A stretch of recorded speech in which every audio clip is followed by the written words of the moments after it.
What's up, guys? Peter from Peter Does Coins, and today we've got a smaller lot of coins, but this one we've got some really cool stuff in. So let's get to it. And first we'll start off with sort of what's off screen here. We'll leave you in a little bit of intrigue what's in the pile. We've got this 2016 gold 1000 tug from Mongolia. Believe it or not, it's actually a pretty cheap coin for Mongolia gold. But, you know, it's a cool piece, and I decided to pick it up. So that was cool. I got a lower value Syrian 1 piastre from World War II, Syria, 1941. That was pretty cool. Then I bought a Newfoundland 20-cent piece from 1882 Heaton Mint, it looks like. 20 cents, which is 92.5% silver. So now that we got those few out of the way, let's get into the stack.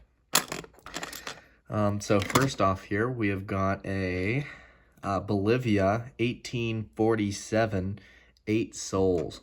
This one's a tougher piece. Usually you see the older design, at least usually that's what I get. And I've never had this design where it's a lot stronger struck. In fact, I've got one of the, this is what I'm used to seeing, the 1840, which is, you know, a cool design, but definitely a little bit more weaker struck. So this one was cool. I'm excited to offer it on our whatnot. So I've got that one there. We've got a lot of 8 reals tonight. Here's a really nice 1796 Spanish Colonial Mexico 8 reals. Check that out. That's a nice original coin with absolutely no damage. 91.7% silver. Even maybe a little bit of luster on there. Probably an XF coin. That's definitely a nice piece. Nice original XF 8 reals. Then we've got, here we go, 1752 Mexico City. It's the Globes and Pillars design. It's the same kind of coin that I use on my logo, the Peter Does Coins logo. But this is, it's an 8 reals from Spanish Mexico. And this one appears to be a shipwreck coin, although we were uncertain about which shipwreck it was from. It does not come with any paperwork, but definitely a cool piece.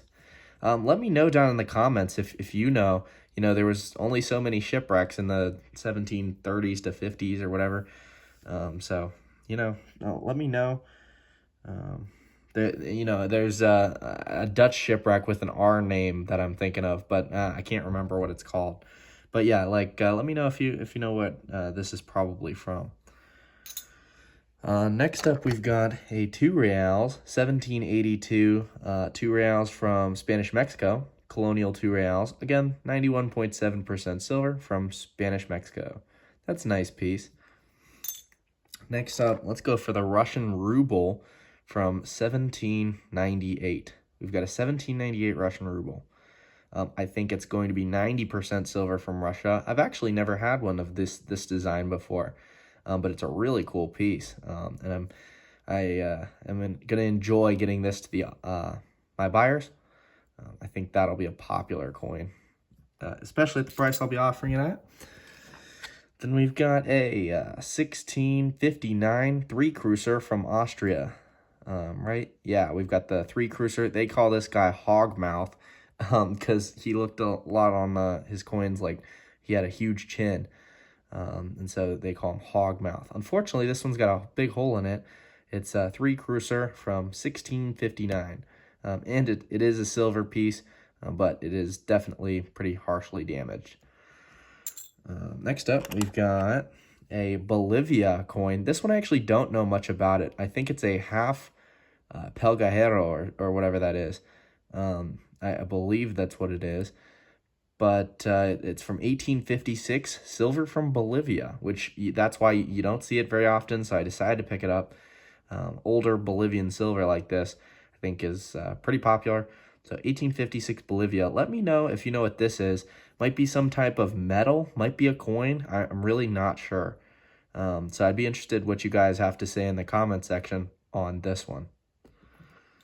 Next up, let's go ahead and do this one here. This is an awesome design, 1952 South Africa, which maybe sterling, but I think is 80% silver, 80% from South Africa. big dollar sized. And this one's definitely BU with no cleaning or damage. Nice uncirculated 5 shilling or 1 crown from South Africa, 1952. So that's an awesome coin. Here we've got a King William half crown. And so that's definitely a nice piece. Or is that William? Or is that... I think yeah, that's William III. And so we've got 16 something, 7 it looks like. So maybe 1697 if I had to guess. Looks kind of like a 7 right there, but really pretty worn right on the date there. But either way, it's a British half crown from the 1600s, which is awesome. And it's sterling or 92.5% silver under King William III's reign. Half crown. Then we've got a 1808 Spanish 2 reals. 1808 has Charles IV on the bust there. It's going to be 91.7% silver from Spanish Mexico. We've got Spanish Mexico 2 reals. 1808. So that's a cool piece. It's a little bit slicker, but still cool.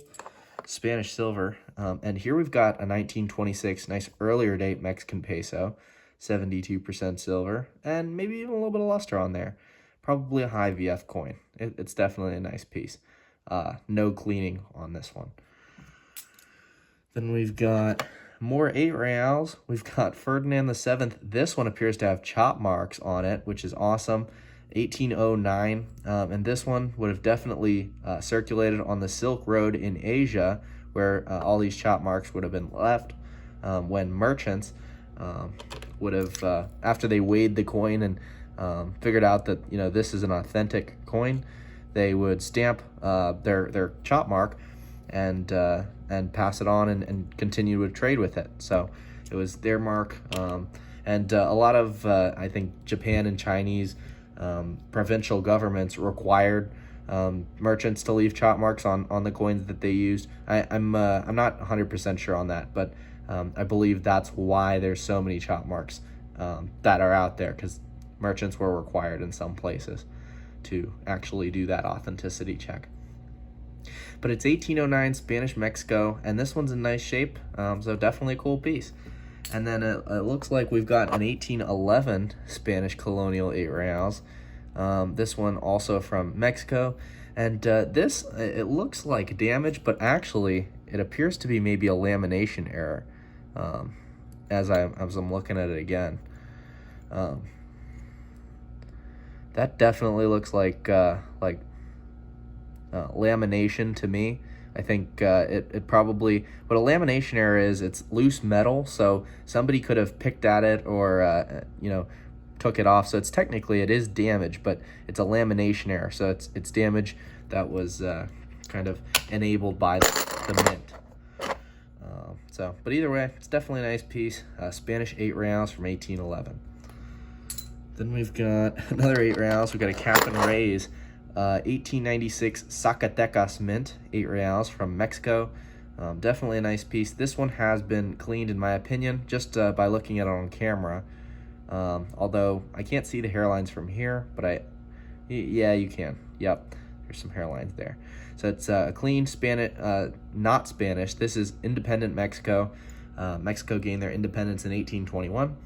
It's a 1896 cap and raise 8 reals. So that's a nice piece. 90% silver from Mexico. Then we've got a Papel States silver coin. This one is going to be 20 Baiocchi from 1864. The R mint mark, of course, stands for Rome, Rome in Italy, and the Papel States would have been around there. 20 Baiocchi, which should be 83.5% silver, if my memory serves me correctly. So that's a nice piece. Usually we get the 10 Baiocchi. I actually have a BU. Nope, that's not it. I've got a BU 10 Baiocchi somewhere here. Yeah, there it is. So I've got a BU 10 Baiocchi from 1868. Or no, that's a 10 soldi. So I'm just making stuff up now, but still same time period, just a smaller coin. So this one's a little bit bigger, which is cool. I don't get those as much. Next up, we've got some more Spanish, an 1809 with chop marks, 8 reals. This one's got some cool chop marks there. But yeah, 1809, Spanish Mexico, really nice full strike with lots of rim details. 8 reals with more chop marks. So again, it would have circulated on the Silk Road in Asia, probably during the early 1800s and possibly even into the mid 1800s. But definitely a cool piece there, 91.7% silver. And we've got another 1807, Charles IV, 8 reals, Mexico City. So all of these have been Mexico, I think, so far. But, you know, definitely a nice piece. And again, 91.7% silver. See some hammered coins down here, but we're going to finish up with the Spanish. We've got a 1777, 2 reals, Charles III right there. And that's going to be Spanish Lima, Peru. That's the mint mark right there. That's Lima, Peru.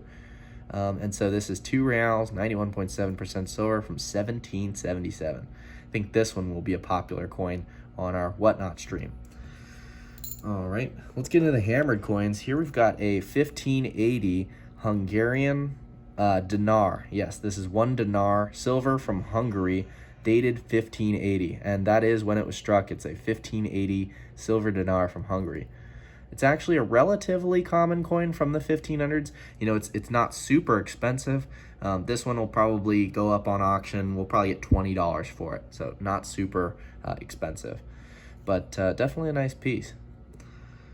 And then lastly, if my memory serves me correctly, I've had one of these before. I don't remember the denomination, but it's Prussia 1542. I want to say it's Prussia. I could be wrong there, but it's a Prussian silver coin.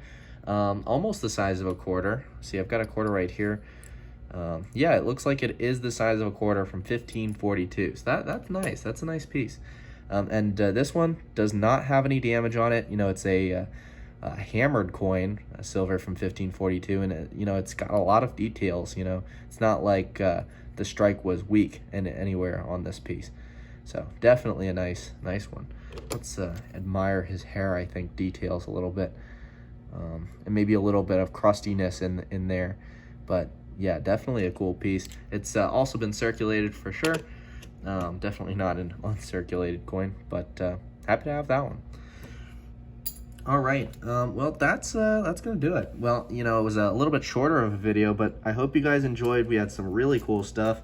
And as always, be sure to comment what your favorite coin from the video was. I think that mine was going to be that the Globes and Pillars 8 real. That, you know, we don't get these in very often, so I think that's probably my favorite.